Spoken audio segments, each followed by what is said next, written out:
Hello everybody on this wonderful weekend morning, the sun shining yet again here in Brighton, and I hope it is where you are today. And thanks ever so much for joining me live if you're on, and if you're watching the replay, welcome to you all too.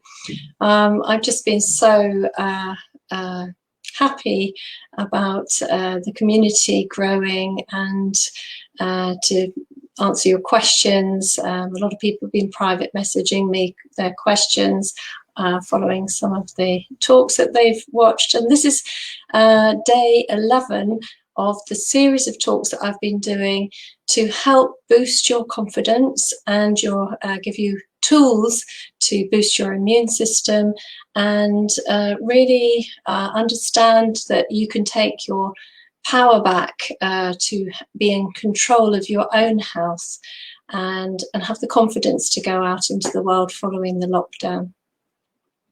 So just to recap a little, for those of you who are new, obviously you can go back over the series and get that knowledge, but just the premise of a robust immune system is to have nutrient-rich content in internal environment, to minimize the stresses in your world, whether they be environmental, emotional, or physical, and with that, your body has enough energy, internal energy, to fight any infections and viruses, to deal with them, if you like, in a robust manner, and therefore to get over illnesses very quickly or with minimal symptoms. And this is what we're finding. Some people really are able to get over the virus very simply and easily, and other people who have more underlying health conditions, who have more inflammation in their bodies, and therefore their immune system is really at a low ebb, if you like. They're finding they're having more pronounced symptoms and it going on for much longer, and they're finding it much more difficult to get their energy back after. So this series is to really give you the tools to really put in place all the ingredients as if it were like a cake, that you need the right ingredients for the cake to come out right. And the same with our bodies. Our immune system needs a lot of key ingredients. And the biggest thing is to, as I say, to reduce the stresses. And so today I'm going to be talking to you all about children, kids and their immune system, because it's quite another hot topic at the moment with the advent of the schools reopening on Monday for some children. The guidance from the government, in my view, is a little alarming regarding children, in that children are very, well, as adults, but children are very social creatures, and they need to have a lot of contact both with their peers and with adults, and this is how they learn. You know, they learn from their interactions. So some of the guidance I find personally quite alarming and quite sad, actually, I am, to think that children will be going into a very sterile environment where they're sat at desks and there are no soft toys or furnishings, and that they'll be in these pods and they'll have to play separately in the playground. It just goes against everything I understand that it takes to be a human being. We are social creatures after all, but I understand why the government are doing it. They want to encourage people, parents particularly, to feel safe to send their children. And I'm a parent myself. I really do empathise with parents' worries and concerns around sending their children back to school. But is there really science to back up some of the suggestions? And I'll come to that a little bit later on. So let's just focus for now on what you can do as parents to support your children's immune system, because the best thing that they can have is a robust immune system if they are going out into the world and connecting with other people. So it's just the same as for adults. They need good nutrition. We need those macronutrients and the micronutrients, and so their plate needs to look really colourful, full of good fats, good quality proteins, complex carbohydrates, and all in balance. So they're getting enough for their development, for their brains, for their immune system. And the Alliance for Natural Health have produced a guide called Food for Kids, and I'll put the link in the comments below so that you can have a look at that. And for some people it might seem a little bit odd, you know, it's not the guide that the government will be putting out. It is really looking at keeping the carbohydrates lower, having more healthy fats for the brain development and the body development, and having really good quality proteins. And alongside that, that would look like minimizing stressors and chemicals. So minimizing or eliminating processed foods, minimizing known allergens. So you've got to really look at intolerances. You know, is your child intolerant to dairy? Many children are. Things like gluten and grains can be very, very challenging, and again, keeping them to a minimum is a really good idea.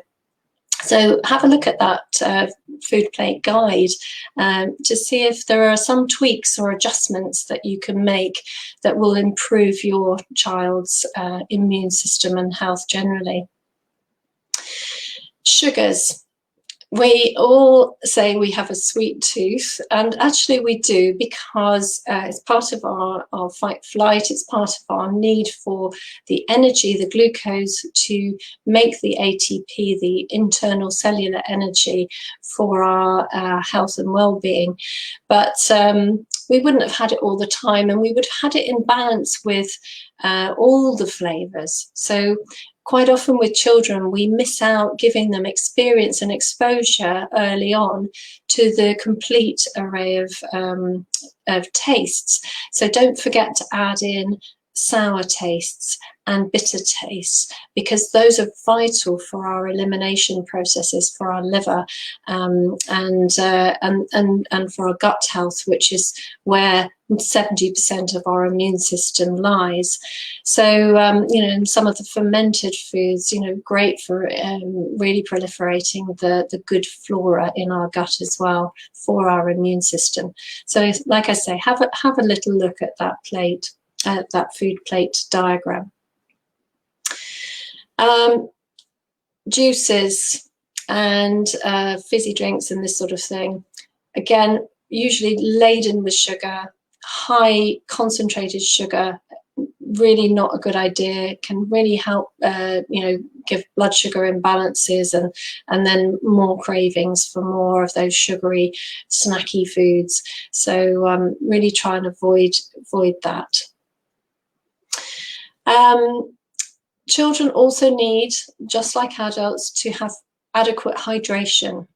Quite often that message of am I thirsty or am I hungry gets confused if you are dehydrated. And remember, I've spoken about hydration and how about just 2% of drop in hydration can cause a massive stress in the body, an alarm state, and then we need more fuel to process that stress response. So lots of water, but in between meals, like I've said. With children, obviously not such a quantity. You can do it by body weight, as I've explained in the hydration video. So, but they must be hydrated.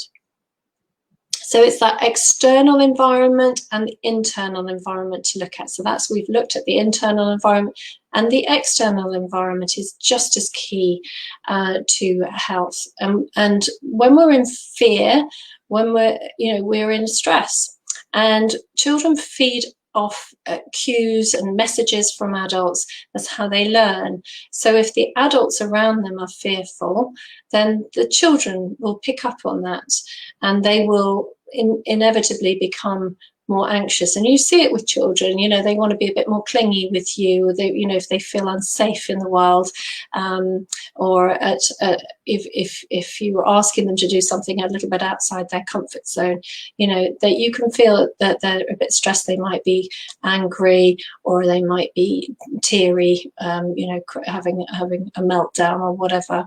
It's usually a good clue that they're stressed. So whatever we can do as adults around them to make them feel really safe in the world, that's going to really help boost their immune system as well.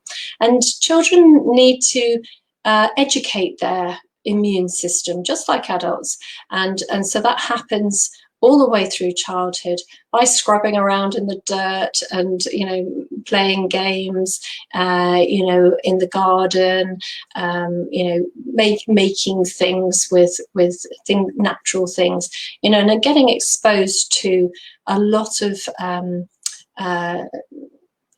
organisms, if you like, and that educates their immune system. So keeping children sort of too sanitized is not a good idea. We should be exposing ourselves so that the immune system can really learn what's good and what's not so good, and learn how to respond in an appropriate way.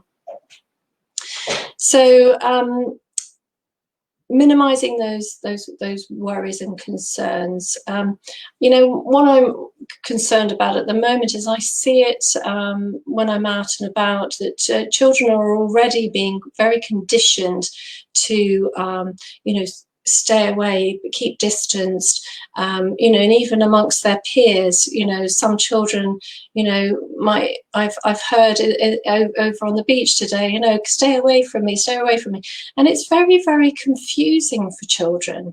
It's not normal.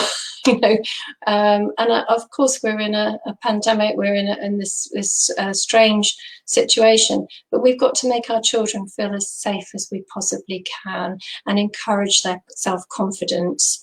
So the other thing obviously is minimal exposure to chemicals. That's an environmental toxin. I talked about that yesterday. And that sort of healthy social environment is so important, as I've just explained.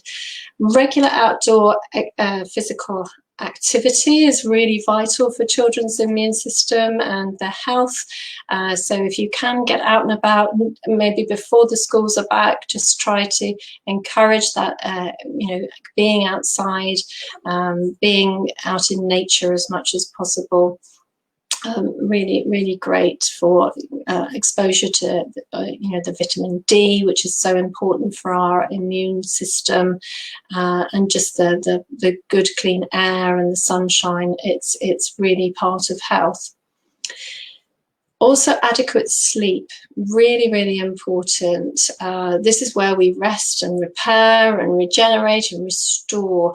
And so good quality, that means deep, deep, deep sleep, and also enough sleep. So obviously if it's small children and teenagers, they all need really good, deep quality sleep without any other stresses around them, making sure the Wi-Fi is off, making sure it's dark, and really feels a safe space, a safe sanctuary to have a really good sleep and really restore themselves overnight.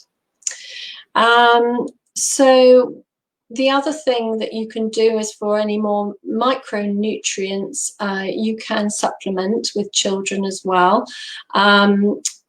There are different amounts that you need to have for children. So if there's school age from between 4 and 6 years old, so let's do the vitamin D. So vitamin D, vitamin C and zinc is the main ones for the immune system that I'm going to mention. You can also give them betaglucans as well. There are great supplements, Elderberry complex. It has a nice array of nutrients for children as well. And I'll put the links in the comments below of some good children's support. But you want to go something like 800 to 1,000 IU a day for a 4 to 6 year old in vitamin D, about 1,000 IU for a 7 to 10 year old.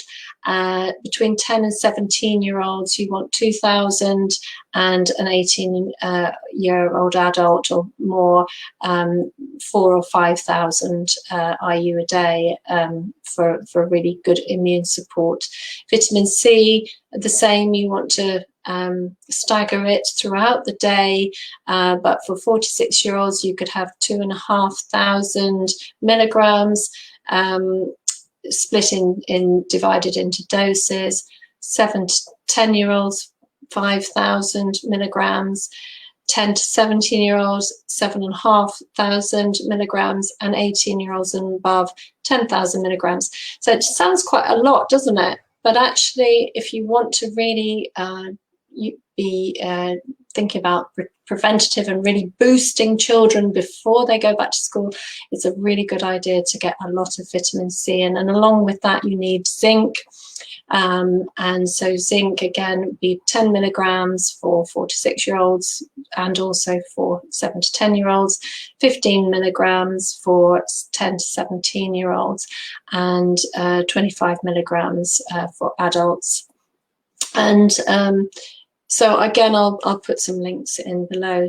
So that's really it, apart from to say that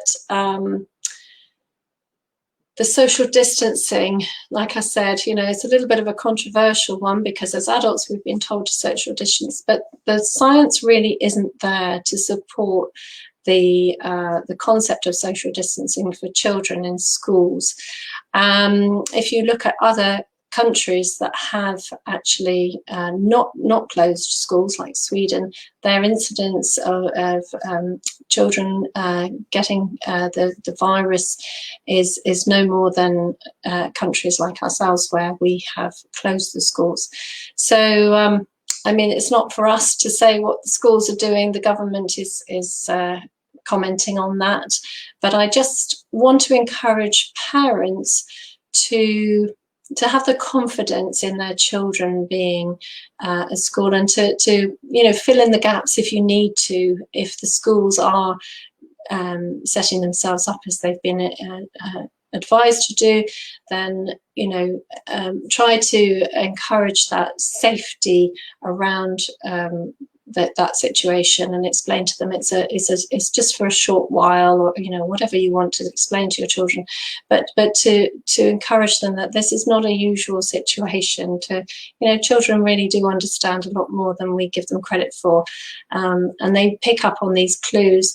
One of the advice from the British Society for Ecological Medicine is that if teachers feel they need to shield themselves, then to use a visor rather than a mask, because again, children pick up on these non-verbal cues, and that's really vital and important for children to feel safe.